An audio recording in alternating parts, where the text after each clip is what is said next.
नमस्कार, मैं हूं कपिल और आप देख रहे हैं नेक्स्ट 9 न्यूज। अगर कमलनाथ की बात करी जाए तो वो अब खासे एक्टिव नजर आ रहे हैं। मध्य प्रदेश की अगर बात करी जाए तो जल्दी वहां पर चुनाव होने वाला है। ये चुनाव नवंबर दिसंबर के महीने में होगा। अप्रैल का महीना आ चुका है, यानी कि तैयारियों के लिए ज्यादा समय बाकी नहीं है। और इसी के चलते जो है वो अब कमलनाथ बीजेपी पर हमलावर हैं। उन्होंने सवाल पूछ लिया कि जो धर्म का ठेका है वो क्या बीजेपी ने ही लिया है। उन्होंने कहा कि अगर हमारी सरकार वापस आती है तो पुजारियों की तरफ से जो मांग की जा रही है वो पूरी की जाएगी। दरअसल पुजारियों का ये कहना है जो प्रबंधन है मंदिर समिति का, तमाम तरह का, वो पुजारियों के हाथ में ही रहे, किसी राजनीतिक पार्टी के हाथ में ना जाए, किसी पॉलिटिकल नेता के पास ना जाए या फिर किसी और के पास ना जाए, क्योंकि बेहतर प्रबंधन जो है वो पुजारी ही कर सकते हैं मंदिर की तमाम चीजों का। और इसी को लेकर जो है वो सियासी राजनीति अब शुरू हो चुकी है। इसके साथ साथ कमलनाथ ने कहा कि जो जनता है उसका भला कांग्रेस कर रही थी।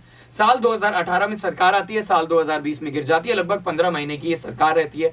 और आरोप जो है वो सिंधिया पर लगाए जाते हैं। सिंधिया को लेकर ये कहा जाता है कि कोई तोप नहीं है सिंधिया।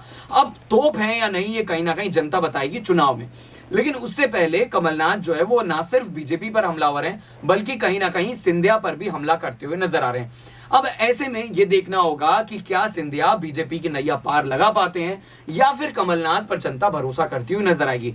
दरअसल मैंडेट की अगर बात करी जाए तो साल 2018 में यह मैंडेट जनता ने कांग्रेस को दिया, लेकिन कांग्रेस जो है वो कर्नाटका से लेकर महाराष्ट्र तक और मध्य प्रदेश के की बात तो हम कर ही रहे हैं, तो हर जगह पर जो विधायकों को तोड़ने की बात आती है वो बीजेपी की तरफ से ही आती है।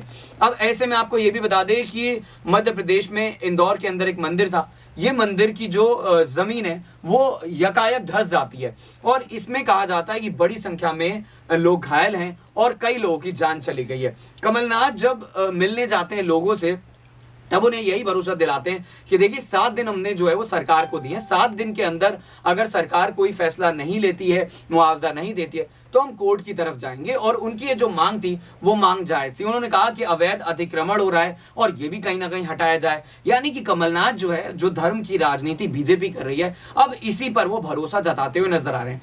बीते दिनों खुद को उन्होंने हनुमान का भक्त बताया था। उन्होंने कहा था कि मैं हनुमान चालीसा पढ़ता हूं। तो अब यहां पर कहीं ना कहीं ये देखना लाजमी होगा कि सिंधिया इस मुद्दे पर पूरी तरह से चुप नजर आए। बीजेपी का कोई नेता इस मुद्दे पर बोलता हुआ नजर नहीं आया। क्या बीजेपी की चुप्पी ये इशारा कर रही है कि कमलनाथ कहीं ना कहीं जो मुद्दे उठा रहे हैं उनका जवाब मध्य प्रदेश की राजनीति में सरकार के पास नहीं है? अब आपका इस मुद्दे पर क्या सोचना है जरूर बताएगा। देखते रहिए नेक्स्ट 9 न्यूज। नमस्कार।